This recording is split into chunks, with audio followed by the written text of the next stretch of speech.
नमस्कार, मैं हूं गीतिका पांडे। चलिए देखते हैं झारखंड की 15 फटाफट बड़ी खबरों को। कैशकांड मामले में झारखंड के मंत्री आलमगीर आलम को ईडी ने किया अरेस्ट। ईडी ने झारखंड के ग्रामीण विकास मंत्री और सीनियर कांग्रेस नेता आलमगीर को गिरफ्तार कर लिया है। मंत्री से रांची स्थित ईडी कार्यालय में आज सुबह से पूछताछ चल रही थी। मंत्री के जवाब से संतुष्ट न होने पर ईडी ने उन्हें 10 घंटे से ज्यादा चली पूछताछ के बाद गिरफ्तार कर लिया। कांग्रेस का बड़ा ऐलान, बोले झारखंड की नई आरक्षण पॉलिसी को नवी अनुसूची में डालेंगे। कांग्रेस के राष्ट्रीय महासचिव व राष्ट्रीय मीडिया प्रभारी जयराम नरेश ने कहा कि देश में संपन्न हुए 379 सीट के चुनाव के बाद इंडिया गठबंधन को पूर्ण बहुमत हासिल हो चुका है। आगे के बचे 3 चरण 19 को पीएम मोदी और कल से अमित शाह झारखंड के 2 दिनी दौरे पर। प्रधानमंत्री नरेंद्र मोदी 19 मई को फिर से झारखंड आएंगे। वो जमशेदपुर से बीजेपी उम्मीदवार विद्युत वरण महतो के समर्थन में घाटशिला में चुनावी जनसभा को संबोधित करेंगे। इससे पहले प्रधानमंत्री अब तक झारखंड में 5 चुनावी सभा और राजधानी रांची में रोड शो कर चुके हैं। झारखंड में 18 मई से फिर झुलसाएगी धूप, येलो अलर्ट जारी। झारखंड में एक बार फिर से मौसम का मिजाज बदलेगा। मौसम विभाग ने 18 मई से हीट वेव चलने की आशंका जताई है। सरायकेला, खरसावां, पूर्वी सिंहभूम और पश्चिमी सिंहभूम के अलावा संताल परगना के कम से कम 4 जिलों में हीट वेव चलने की आशंका है। इसको लेकर येलो अलर्ट भी जारी किया गया। वहीं राज्य में अगले 3 से 4 दिनों में 3 से 4 डिग्री सेल्सियस तक तापमान में वृद्धि हो सकती है। कभी भी मंत्री पद से हटाए जा सकते हैं आलमगीर आलम। टेंडर कमीशन मामले में ईडी के द्वारा गिरफ्तार किए जाने के बाद चपई सरकार में हलचलें तेज हो गई। मिली जानकारी के मुताबिक मुख्यमंत्री चपई सोरेन कभी भी मंत्री आलमगीर आलम को बर्खास्त कर सकते हैं। आलमगीर आलम के लिए अगले 24 घंटे का समय काफी अहम है। आलमगीर की गिरफ्तारी के बाद सीएम चपई ने पहले अपनी पार्टी के नेताओं से चर्चा की। रांची की 7 वर्षीय विवांश शौर्य ने पेंटिंग में जीते 3 राष्ट्रीय पुरस्कार। डोरंडा के रहने वाले कलाकृति स्कूल ऑफ आर्ट्स के 7 साल के विवान शौर्य ने अपनी प्रतिभा के बल पर झारखंड का नाम राष्ट्रीय पटल पर रोशन किया। विवान ने इस उम्र में त्रिपुरा राज्य की प्रतिष्ठित संस्था रोंगतुली के द्वारा आयोजित 3 ऑनलाइन चित्रकला प्रतियोगिता में प्रथम स्थान प्राप्त किया है। स्क्रूटनी के बाद राजमहल में 15, गोड्डा में 21 और दुमका से 19 उम्मीदवार मैदान में। बुधवार को मुख्य निर्वाचन पदाधिकारी के रवि कुमार ने निर्वाचन भवन में प्रेस कॉन्फ्रेंस कर बताया कि 7वें चरण के लिए होने वाले 3 संसदीय निर्वाचन क्षेत्रों के चुनाव के लिए स्क्रूटनी का काम पूरा हो गया। स्क्रूटनी के बाद तीनों संसदीय क्षेत्र में मिलाकर कुल 55 प्रत्याशी मैदान में बचे। सीए के तहत मिलने लगी नागरिकता, 14 लोगों को होम मिनिस्ट्री ने सौंपे दस्तावेज। नागरिकता संशोधन कानून के तहत 14 लोगों को नागरिकता मिली है। ये लोग पड़ोसी मुल्कों से धार्मिक आधार पर उत्पीड़न का शिकार होकर भारत आए थे।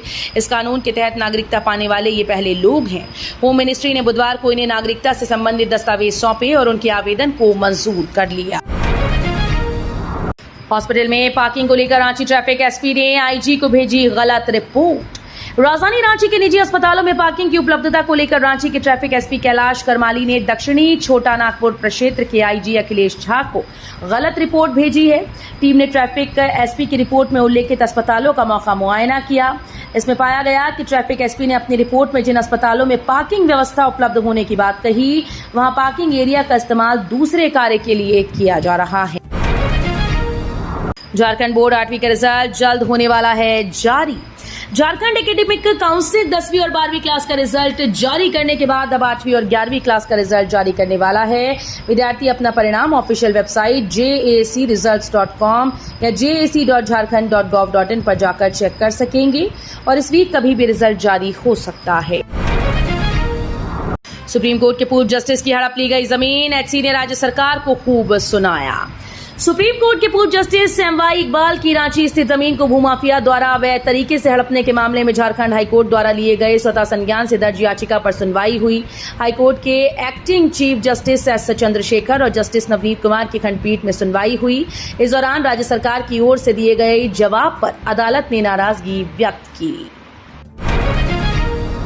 राजमहल से 2 उम्मीदवारों का नामांकन रद्द, 15 के पर्चे सही पाए गए। जिला निर्वाचन पदाधिकारी सह साहिबगंज के डीसी हेमंत सती की मौजूदगी में राजमहल लोकसभा सीट से दाखिल सभी 17 प्रत्याशियों के नामांकन पत्रों की बुधवार को जांच की गई। जरूरी कागजात के अभाव में 2 नामांकन रद्द कर दिए गए। इसमें निर्दलीय गंगाराम मालतो व नथानियल मालतो का नामांकन शामिल है। रांची के इन इलाकों में नहीं आएगा पानी, 7 लाख से ज्यादा लोगों को परेशानी। झारखंड के रांची में बूटी जलागार से जुड़े रातू रोड और टाउन लाइन से घनीवासी आबादी वाले इलाकों में जलापूर्ति नहीं होगी। इस कारण 7 लाख से अधिक की आबादी को पानी नहीं मिलेगा। इस दौरान बूटी सम्प से रुक्का फिल्टर प्लांट तक 5 से अधिक स्थानों पर पाइपलाइन में रिसाव को बंद किया जाएगा। यूटीएस ऑन मोबाइल ऐप में अहम बदलाव, अब जनरल टिकट लेना हुआ आसान।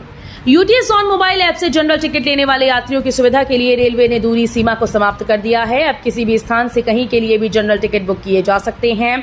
इससे पहले ऐप से जनरल टिकट बुक करने की अधिकतम दूरी सीमा 20 किलोमीटर थी।